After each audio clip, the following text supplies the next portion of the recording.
This is the SixLeaf SL-21 titanium frame lock knife.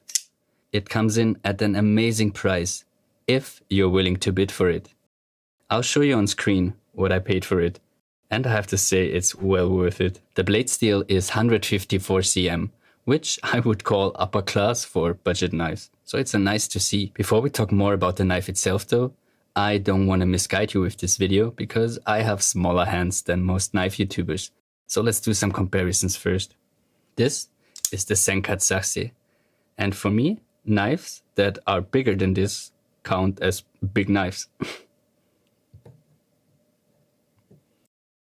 This is the CVV Elementum 2. And similar here, knives that are smaller than this count as small knives. I'll do a close-up for you, but as you can see, it would count as a mid-sized knife for me, coming in slightly smaller than the Saxe while still almost offering the same amount of handle. You're getting two flippers for deployment, one front, one back. I personally prefer the back flipper, and I'll tell you in a second. As well as access to the lock bar is easy. You can get in there with a flash of your finger. Then it already wants to fall shut on its own. You just have enough time to get your fingers out of the way.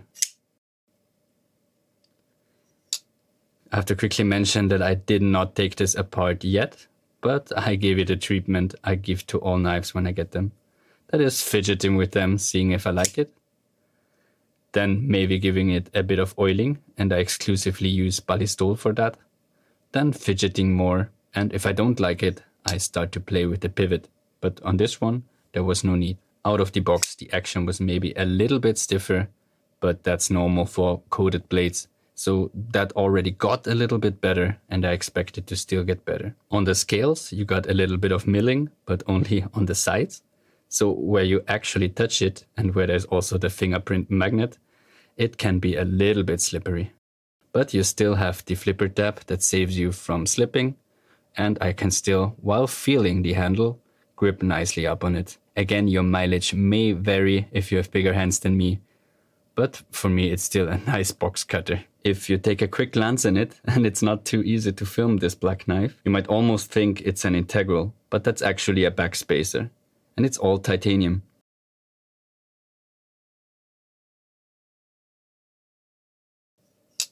You also got a chimped front flipper, as I mentioned, but for my hand size, it's not for me.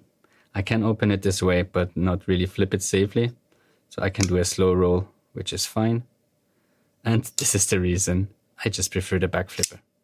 What I really like is that there is absolutely no blade movement up until deployment. Right now I'm pressing the flipper tab up until it wants to go, and there is no movement in the blade. Then when you hit it right, it snaps out with authority. I really appreciate that. It's only available in black, but you can have different accent colors. So there's white, gold, and purple. This is the white one. And I have to say, I'll show you close-ups. This blade has cut nothing but carton yet, and you can already see some wear on the coating, which is fine. I like to see use on my blades, but we'll see how it will hold up after more use. But I have to say it would be nice to see this knife in a polished version. So that might be an interesting project for someday.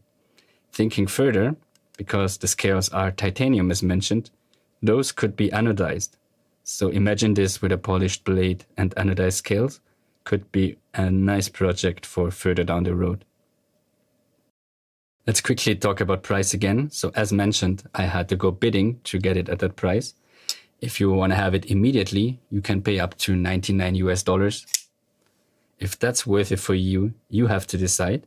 But I have to say that I often see it going between 30 and 40 bucks. And then I have to say it's a no-brainer.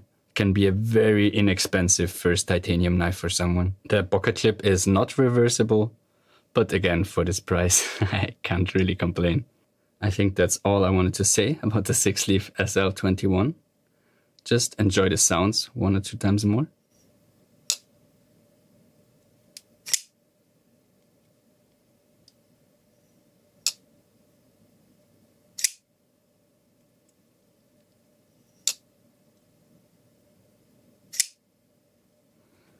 And that's about it. This was also the first video of this channel. Here I want to showcase knives that speak to me. If that's something you like and you are maybe a knife collector as well, maybe consider subscribing. See you in the next video.